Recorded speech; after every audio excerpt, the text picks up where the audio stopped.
Welcome back to another episode of Touring the AFC South. Now, this is a special episode because we have an AFC Championship this weekend. We have the Baltimore Ravens and we have the Kansas City Chiefs. We have barbecue and we got crab cakes. Yeah, we got those. We got I don't know, I can't think of a show in Kansas City, but I can't think of shows in Baltimore. But anyway, yeah, definitely the Chiefs versus the Ravens Sunday for the right to go to the Super Bowl. And I couldn't think of any other people that I wanted to come on the show than these two people that I have here. First up, we got Carita Parks, Boy TV. What is going on? What's up? Thanks for having me. Of course. And of course, we got the man when it comes to Kansas City radio. That would be Mr. Darren Smith. What's going on, man? Not much, man. I'm just glad to be amongst friends tonight. So let's rock and roll. Yes, sir. Yes, sir. Now, before we get into the game, I do have to ask, your thoughts on the last games that you all, of course, your teams were victorious. The teams that you covered were victorious. And you got thoughts on that? Just, the first half was tight. The second half, they just took on off. You got any final thoughts on that game? Yeah. I'll let Carita go first. Ladies first. Oh, thank you. Yeah, I mean, for the Ravens, they started a little slow, which was one of my concerns just because they were coming out of a bye week and they definitely practiced, but I felt it was key for them to start fast. But in the second half, they got it done. They made the adjustments that were needed. And after that, they were playing their game and they looked cohesive. And I feel like that same momentum they're going to carry forward next or this weekend. Shoot. Ooh, okay. Well, Mr. Darren Smith. I mean, Kansas City, they had to kind of weather the storm with the snowballs and the Bills Mafia, so to speak. But once they were able to get their feet underneath them, they generally start off slow. I don't really like that. They had some missed opportunities in the game to kind of blow the game open or to kind of put the game away earlier. I do believe that they, may have learned from whatever mistakes that they did in covering Josh Allen, because I think Josh Allen is just, a light-skinned version of Lamar Jackson. And so I think what they saw in Sunday night's game kind of helps get them ready for Baltimore some ways on this Sunday. Oh, all right. I sense a little gamesmanship going on in this conversation. No, not really. Yeah. I didn't think Okay. All right. Not like yet, it, though. not yet, at least. Oh, okay. Yeah. Well, my bad. I'm sorry. I will say this before we go further. I am actually happy for Carita because now she gets to experience what it's like 1 week, during this week, to where she gets to apply for some extra credentials just in case something happens on Sunday. So you get that. See, when you're applying, in November when they send it out and you get stuff for Radio Row, whatever it is. But it hits differently when you get to the AFC or NFC Championship game. And you get that other email from the NFL, like apply for some more credentials just in case. Like that is true. It does hit different. It's like, oh, okay. I've done this for like the last 6 years, so I'm kind of used to it. But I like to welcome Carita into the fold now. Thanks. Well, speaking of welcoming. Well, speaking of welcoming to the fold, of course, the Ravens definitely are, being welcomed back into the AFC Championship game. And, of course, hosting an AFC Championship game has been, over a half a century since they have hosted a game. Not the Ravens in general, but just Baltimore. The city. Yeah. So, just had a few questions, want to kind of dive into, kind of get into this game. Darren, I'm going to start with you. Mm-hmm. Now, the Baltimore Ravens, they do love to run the football. And, of course, they have a combo of a running and passing quarterback, just like you mentioned, with Josh Allen.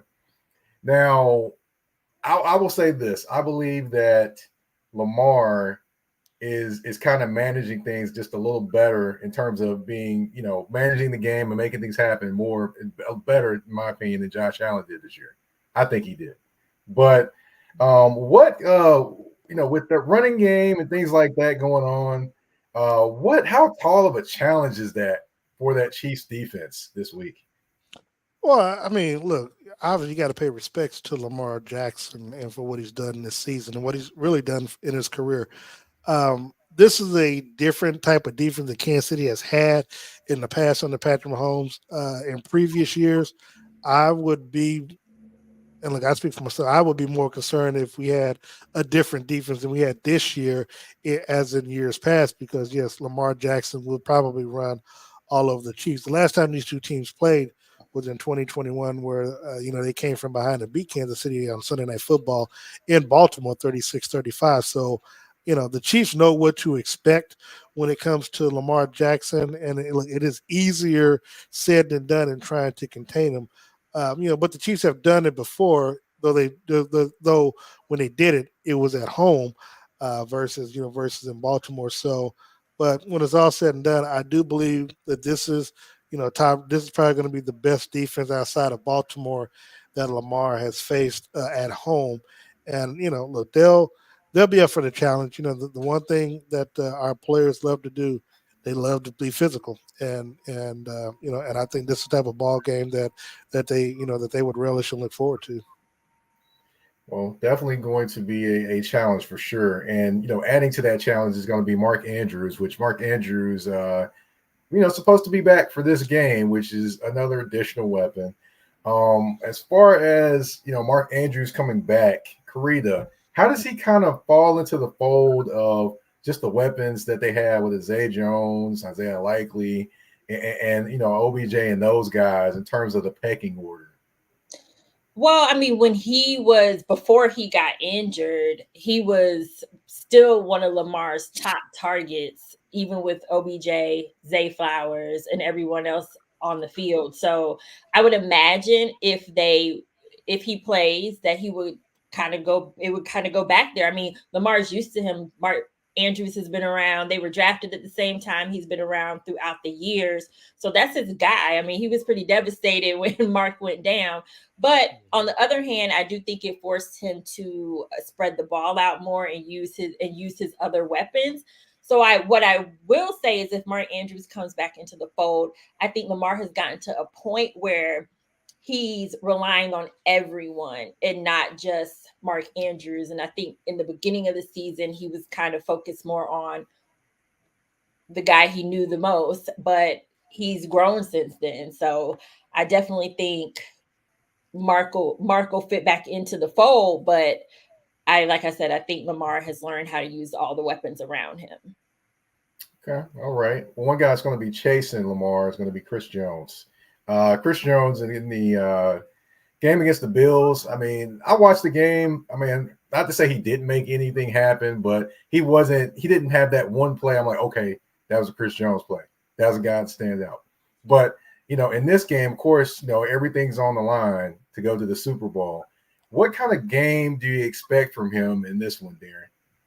Well, he's a big game hunter, and he did have a forced fumble last week against the Bills. They just happened to recover it. So, he does show up big in the big games. And then last year, when it counted most on fourth, and I forgot it was on fourth down. He made the big sack on Joe Burrow in the AFC Championship game. So, again, this is the type of game where experience counts, experience matters at points in time. But at the end of the game, really, I mean, it's easy to sum it up. At the end of the game, all the pomp and circumstance goes away once the ball is kicked off, and it's just football.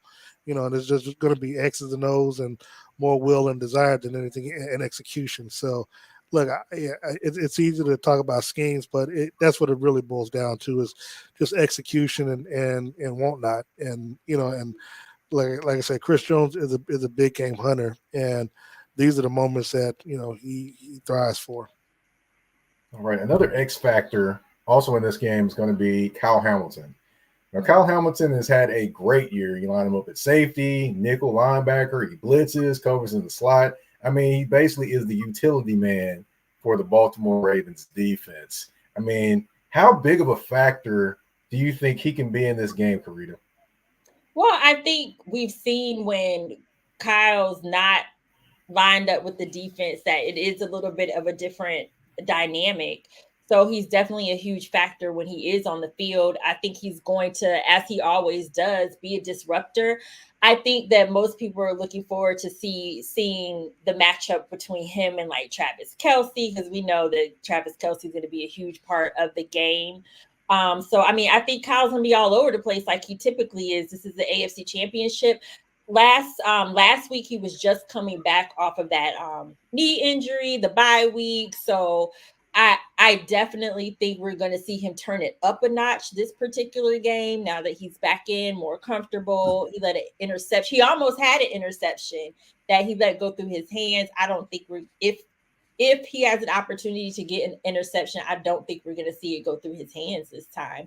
So I think Kyle's going to be playing his A game, and definitely I think he's going to be more effective than he was necessarily last week, because like I said, he was kind of just coming back into the fold, coming off injury, bye week, all of those factors.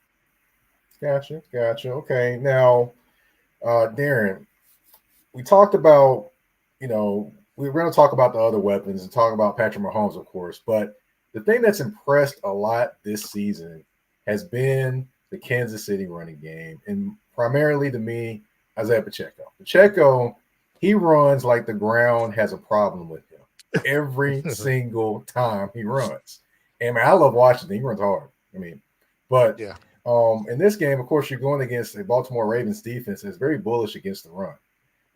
Now, do you expect them to kind of do the few things they usually do in terms of, line up different formations or line up in the formations they usually line up in? Or do you expect a little bit of variation, being that, of course, Andy is the creative offensive mind that he is, to kind of get the running game going against this tough Ravens run defense? Oh, they'll do both. I mean, that's just who Andy is. I mean, so he'll be creative in plays that he comes up with or he designs. But again, when it comes to running the football, I mean, it's just basically it's going to be the defensive line against the offensive line, and our offensive line is a little underrated, so to speak. But when I talk to them week in and week out, they love running the football. Obviously when you got Patrick Mahomes as a quarterback, yes, you're going to be considered a passing team. But when they get a chance to, go hit the other guy, go hit the the D line, oh, they love it. So yeah, they'll definitely be looking forward to the challenge. Creed Humphreys and Darren Smith, yeah, they're going to be going after Justin and Roquan and Patrick Queen and Clowney. So look, they'll be ready for him. I mean, again, this is outside of the tackles, well, outside of Jawan, because Donovan has won a Super Bowl, actually won the Super Bowl against the Chiefs. So they know what it's like playing at this level. And look, you have players who came to Kansas City because they won an opportunity to play in the Super Bowl. And, you look at Charles Omenihu on the defense side of football for the Chiefs. He was suspended for the first 6 games. And he'll be the first to tell you. He didn't come to Kansas City to play in a championship game. He came to Kansas City to play in Las Vegas. And obviously, same can be said for the players on the Baltimore side. So it's all going to boil down to will and desire and execution. Definitely that. And of course, I do have to speak about a surprise. Now, I know, Darren, the Chiefs secondary and some of the members of that secondary have been, definitely surprising and played well. Of course, Snead as well. You got to say Snead. But flipping over to the Baltimore secondary, I mean, as a collective, they've been very, very good. I mean, you've had some guys that you haven't heard of that are out there making plays and making names for themselves. So, I know one guy that actually has made a name for himself. That'd be Marlon Humphrey. He wasn't there last week. Now, I'm not sure what his status is going into this week, but if they don't have him or they do have him, what is kind of the difference? Is it much of a difference with this talented secondary, Carita?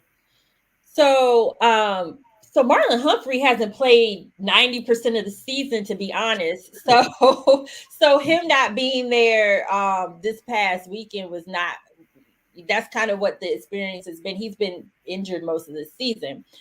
So that's been the experience. But in his absence, Brandon Stevens, Rock Ya-Sin, it's kind of been a committee. Ronald Darby, Arthur Milet, all of them have stepped up in the absence of Marlon Humphrey. Now, Marlon Humphrey is the top corner on that team. So having him in the game definitely is a positive factor. But I have no worries with the guys that have been playing in his absence all season. That secondary has come up with interceptions, turnovers. They've created turnovers. They've locked down top receivers.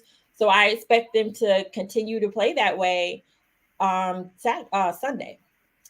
I want to say Saturday. They've been playing Saturday the past 2 weeks. Right. But no, like I expect the same execution. They've been doing it all year. They did it last weekend, and I don't expect any different coming Sunday. Now, of course, two guys they'll be looking at to cover would be Travis Kelce and Rashee Rice. Now, I did say this before you got on, Carita. Me and Darren were talking, and I did say that this is probably, to me, one of the more impressive seasons from Patrick Mahomes. I'll say it's impressive, not, stat-wise, no, I'm not looking at that. But I'm looking at impressive because, of course, he's running the ball more. He's willing his team to win, despite not having necessarily the greatest weapons out there, across the board. And, of course, two of his weapons are going to be Rashee Rice and Travis Kelce. Of course, Marquez Valdez-Scantling showed up last week and caught a couple passes, which I think that shocked a lot of people. But do you expect, Darren, do you expect somebody to show up, or one of these receivers outside of Rice and Kelce to show up, or do they need them to show up this week in order to win this game?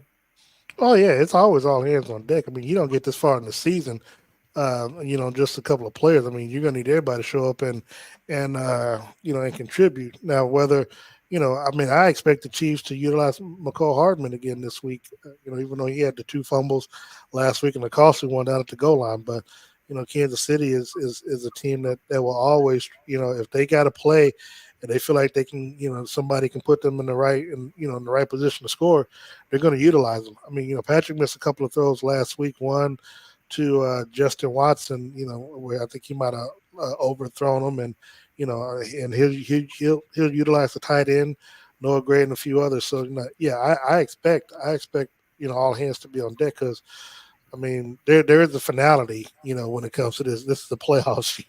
I mean, one team is going home, one team is advancing, and you don't want to be the team that has to bring a trash bag up to Arrowhead on Monday. Right. Now, this game, to me, just looking at it and what it means, I mean, it means a lot to the city because you see the energy and things like that, but it also means a lot to Lamar Jackson. I mean, you just see the difference. I mean, at halftime, you've heard about the story already, everywhere pretty much, but at halftime, of course, he got into it with his team, kind of pumped them up, hey, we need to go out and handle business, probably a few expletives in there as well, but hey, they went out and they got it done. And it just shows more of his leadership. What has been different about Lamar Jackson this year in terms of just watching him and looking at him? I mean, what's it been just be around him? Does he seem like laser focused on, hey, I've got to make this happen, and just, zoned into what needs to happen? Yeah, he's definitely been like it's funny because I feel like every press conference this season, at some point or another, he says, we locked in. I'm locked in. I mean, seriously, the entire season, he's just talked about being locked in. And he is locked in, but also I feel like he has a laser focused energy, but then at the same time, I don't feel like he's letting it overcome him per se. It's almost like a calm confidence, if that makes sense. But that he has his eye on the prize. I mean, all the guys who have played with Lamar over the years, Coach Harbaugh, they all say that there's just something different about him this year as far as his focus and wanting this Super Bowl. And he talks about it every week. He told me, I asked him a couple weeks ago about the team's like consistency, because they were starting, he was just saying like, we need to be consistent. And then they finally started being consistent. So I was asking him about that.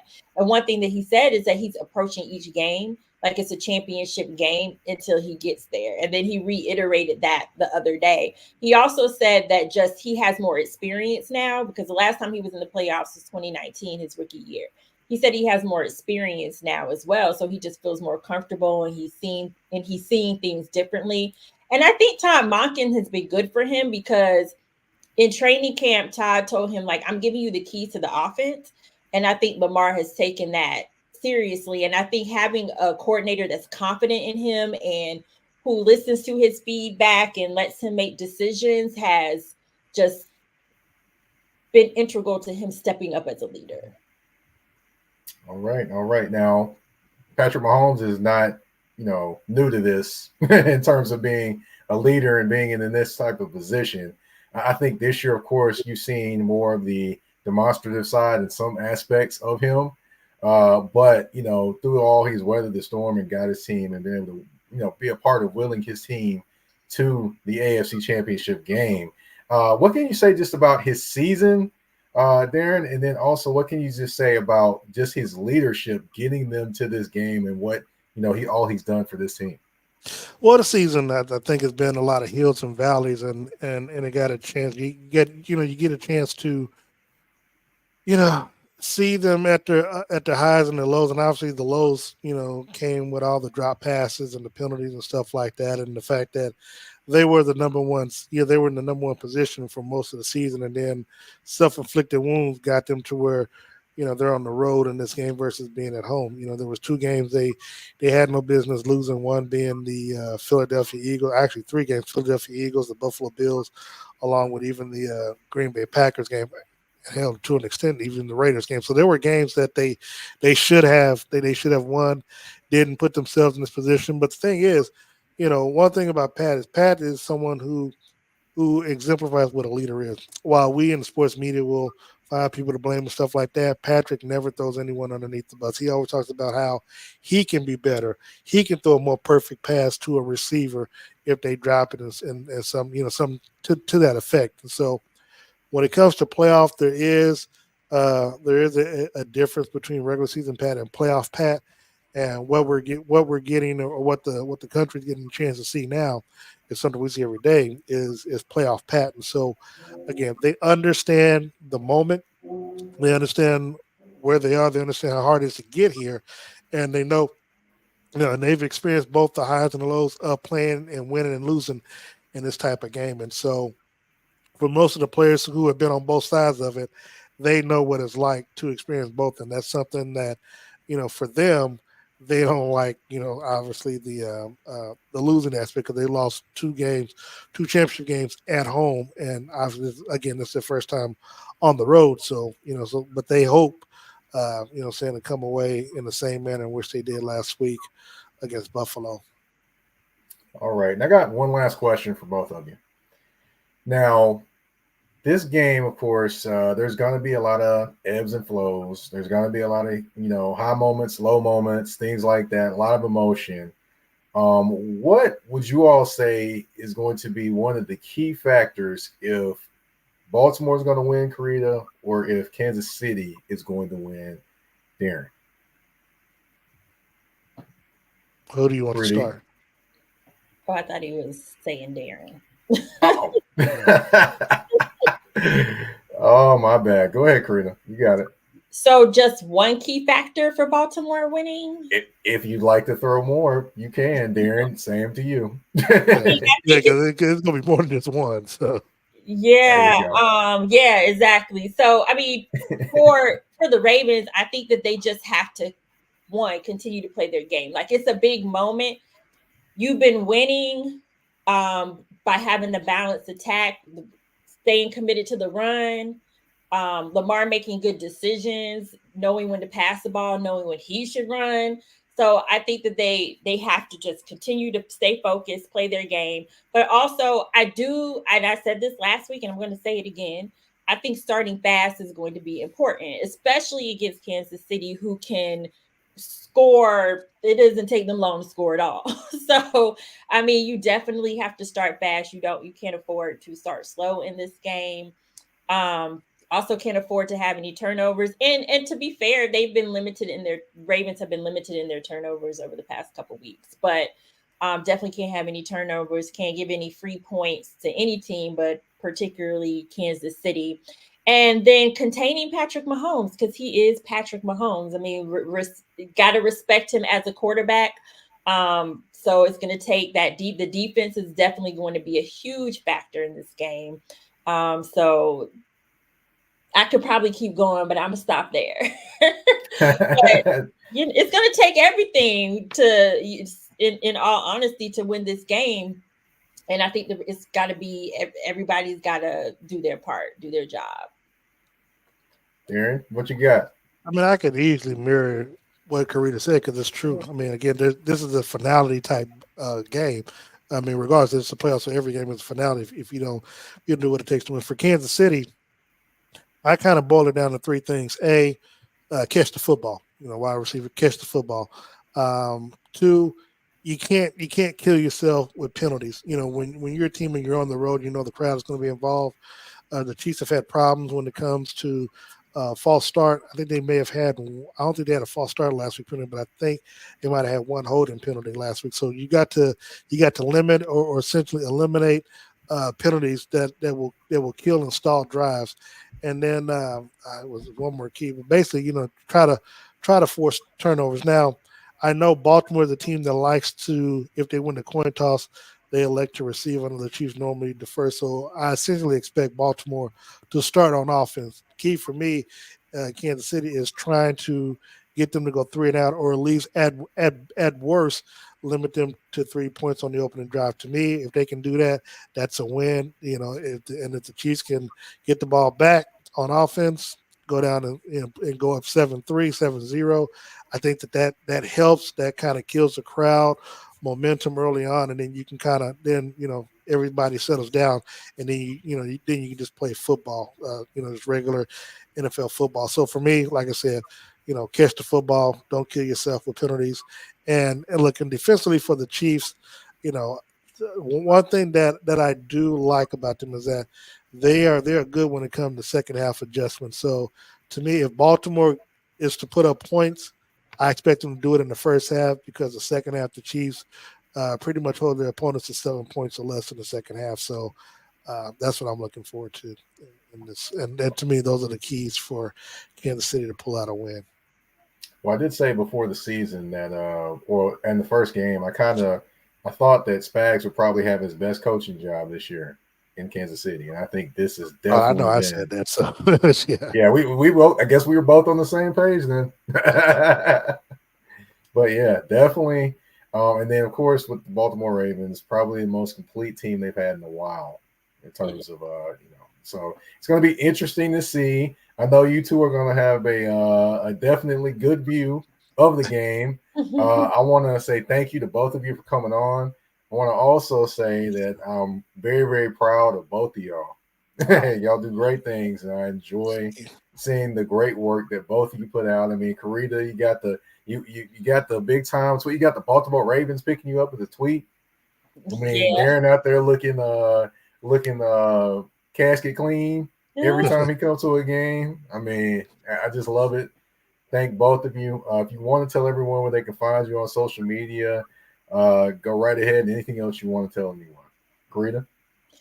Yeah, you can be sure to follow me on all social media platforms at Carita C. Parks, my name right here on the stream.